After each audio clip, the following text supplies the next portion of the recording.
So hi there, and welcome back to video 5 in our Learning to Draw with Bic series.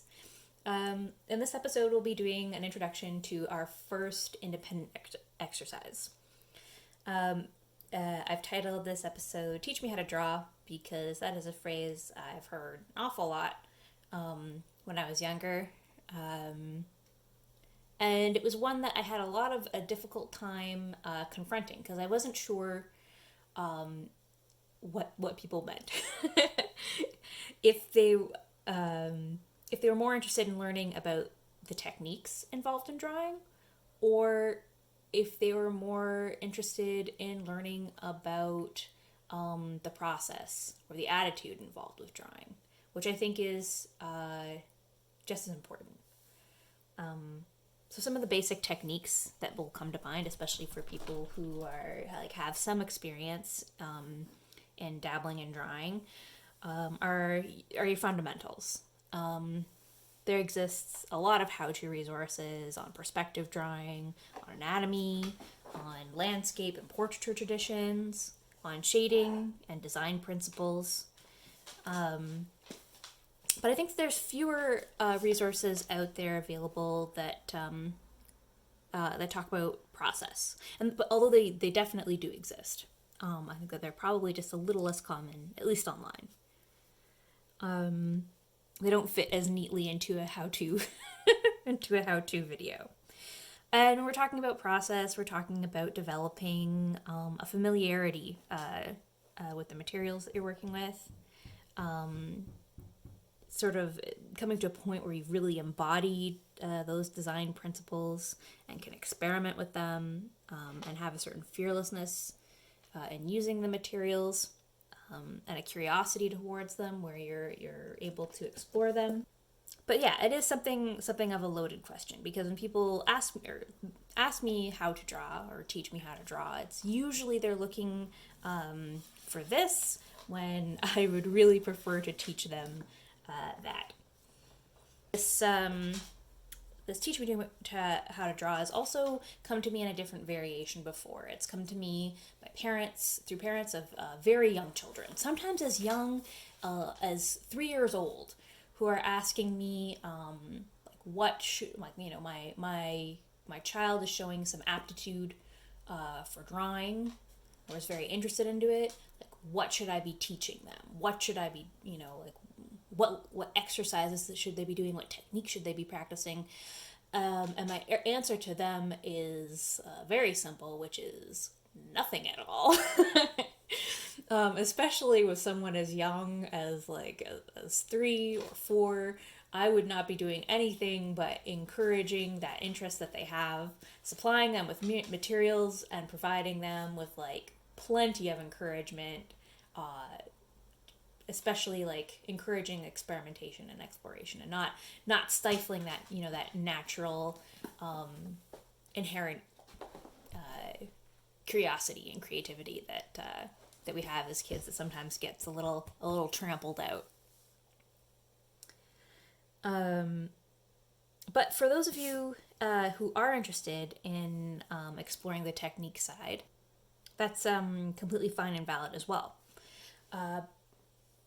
But in order to understand how to learn to draw, it, I think, is essential to understand how do humans learn to draw. At first, I think it's important to address the muscle memory myth. There was this idea that I heard quite a bit growing up, that practice is important, which it is, and it's through practice that you develop a certain amount of muscle memory. And that's how artists develop their skill. That's how they learn to draw, is through muscle memory, through learning how to repeat these motions. And there is maybe a certain level of truth to that, but it's way more complicated, because and this is easily demonstratable. I am right-handed, so if I'm drawing with my right hand, and I'm going to be drawing a tree,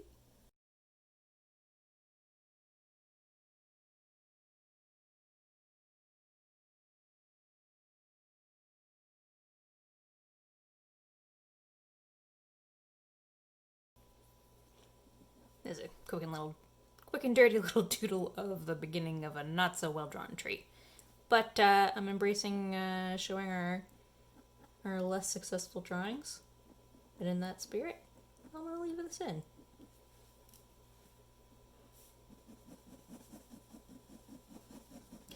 The point being, if I were to switch hands and draw a tree, I'm not going to all of a sudden go back to drawing like the broccoli trees of my youth, you know?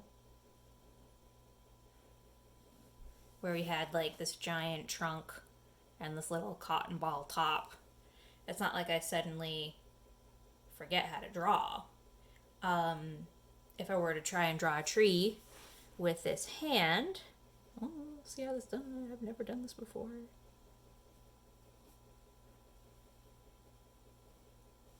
Oh, here, gross.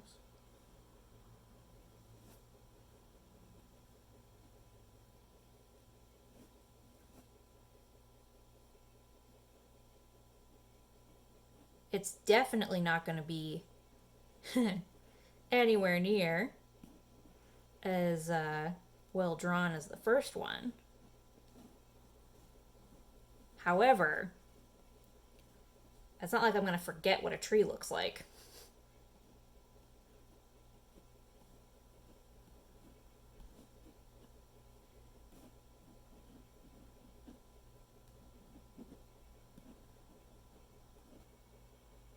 So how is it then that we get better at drawing?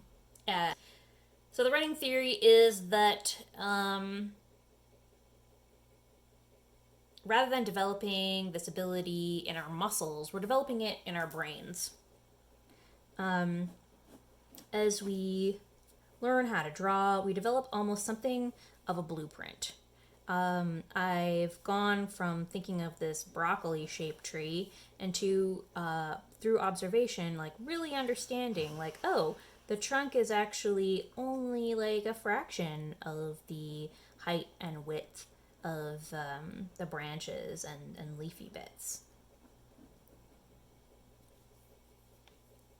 And I've learned this, you know, through seeing, through observing trees.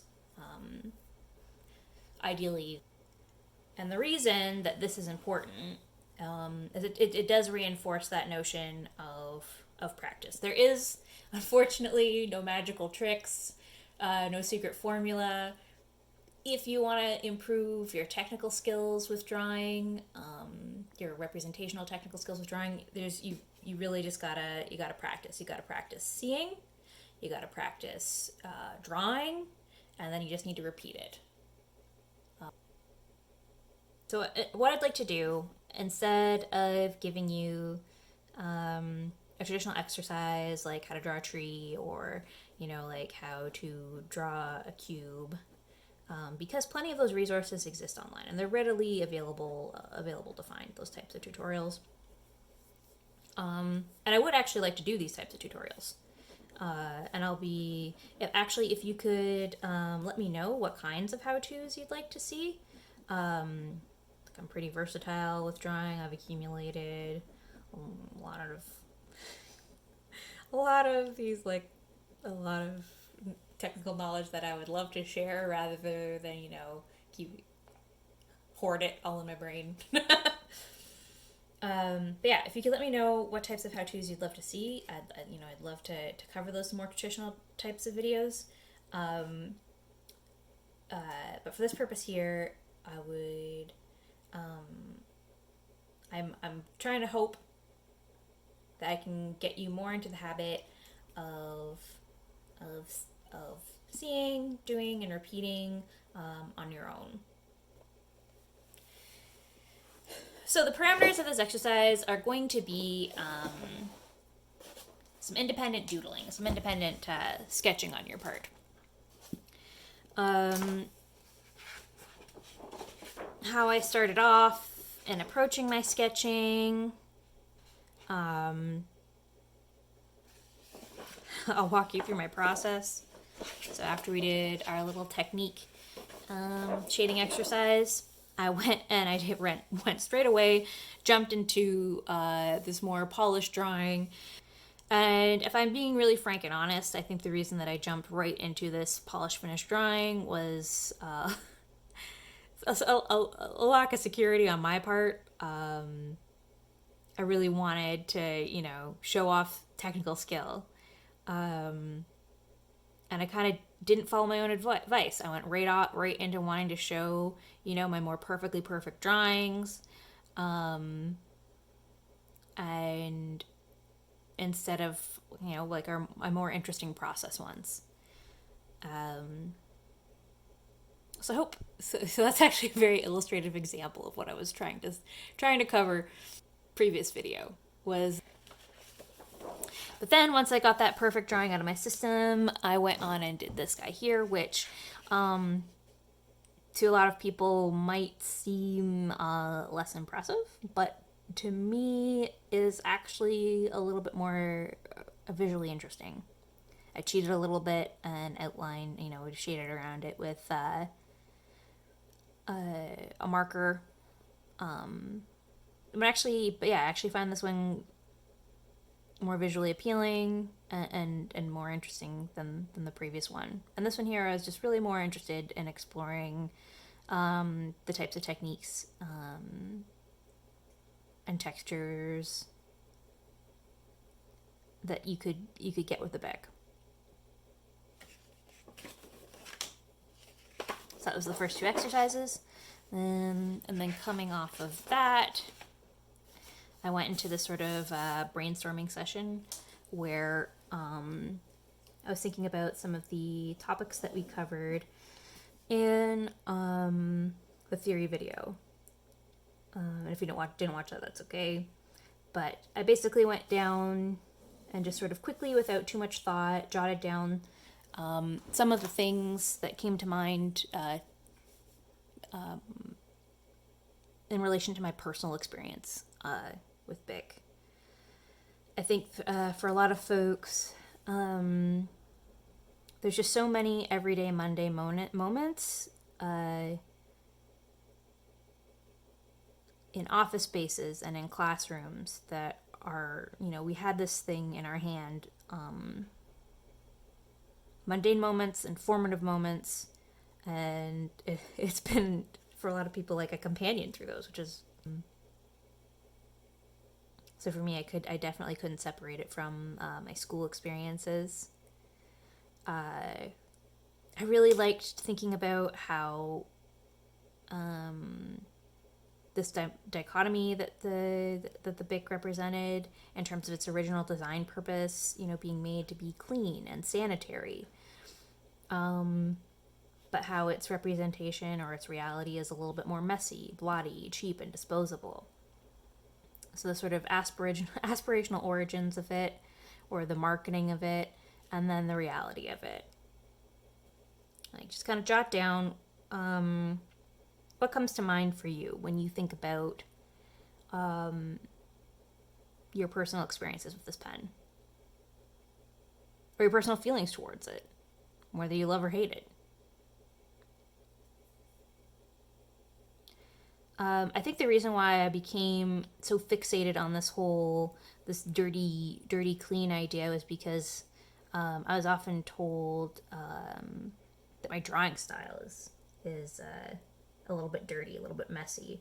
And I quite like that. I like having my sketch lines remain as part of my finished drawing, building up on them, using them as texture. And I think that my and for me it's like a little bit of, I think, of a rebellious, although so minor, my one way of rebelling against this notion of being dirty or being messy. It was something that, like, I remember being very resentful towards, being told not to be dirty or not to be messy as a youth. And so continuing to be messy even today in my drawing practice is something that I quite enjoy, and something that I do like about the Bic, even though it's not my favorite drawing instrument. I enjoy that it's like scratchy and messy and dirty. And that carried into a more getting some slightly more developed ideas from those thoughts, doing some thumbnailing, which is, working out compositions in small form to see how, if the idea is if it can work on this size, if your composition can work on like a 2-inch by 2-inch square, it'll work on a large canvas. It'll work on a large page. But yeah, then exploring some of those ideas. I really, not a fan of this, but I really enjoy this one figure drawing here, that I think that I will take and I'll develop into another drawing in the second exercise. That's really the extent of what I would like for you to do for this first exercise, is to first jot down some ideas.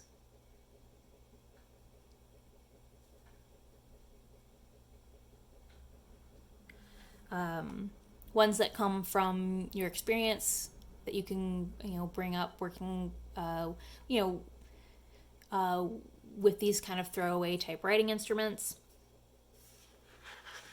And then think of, and then part 2.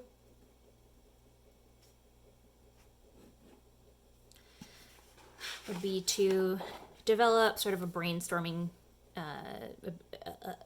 page, to go from this kind of almost journaling type page to a slightly more a visual page. It's like a sketchy brainstorm. And then we'll see in the next video how we're going to take bits and pieces from things that might work a little more from these really sort of messy beginnings to a more finished drawing. Because reality is, sitting down in front of a blank page can be a little bit difficult. It can be a hard time to get started. And some really great advice that I received from a design instructor was that it's easier to come up with 50 ideas. That's a bit ambitious. Maybe like 5 or 15 ideas than it is one. Because if you're trying to come up with one idea, you're always going to be striving to come up with like a perfect finished idea.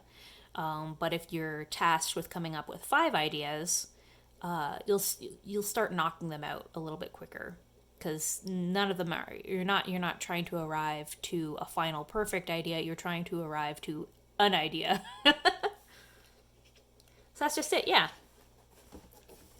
2 pages, or you can combine them into one. Journal, jot down some ideas about your personal experiences with these pens, profound, mundane, funny, and then see where you can go from that in your drawing, in sort of like a doodle page. And then we'll check back in video 6 to develop a more finished drawing for that. All right, that's it. Take care. This series is brought to you by Create to Learn, a project by Taking It Global in partnership with Imaginative.